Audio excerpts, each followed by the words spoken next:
ഉദാഹരണം സുജാത എന്ന ചിത്രത്തിലൂടെ മലയാളത്തിൽ അരങ്ങേറ്റം കുറിച്ച താരമാണ് അനശ്വര രാജൻ. പിന്നീട് തണ്ണീർമത്തൻ ദിനങ്ങൾ എന്ന ചിത്രത്തിലും മികച്ച പ്രകടനം കാഴ്ചവെച്ച അനശ്വര രാജൻ മലയാളത്തിനു പുറമെ തമിഴിലും തെലുങ്കിലും അടക്കം ശ്രദ്ധേയമായ പ്രകടനമാണ് കാഴ്ചവെച്ചത്.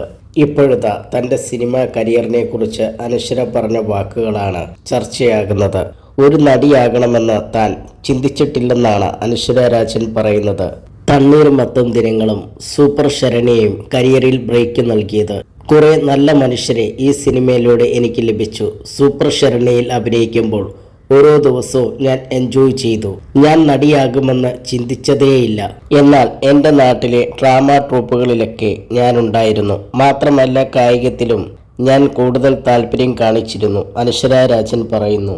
എനിക്ക് അഭിനയിക്കാൻ അറിയാം എന്ന് മനസ്സിലാക്കിയ ഞങ്ങളുടെ ഒരു കുടുംബ സുഹൃത്ത് ഓഡീഷനെ കുറിച്ചുള്ള വിവരം എൻ്റെ മാതാപിതാക്കളെ അറിയിച്ചു. ആ ഓഡീഷനിൽ 1000-പരം പേർ പങ്കെടുക്കുവാൻ എത്തിയിരുന്നു.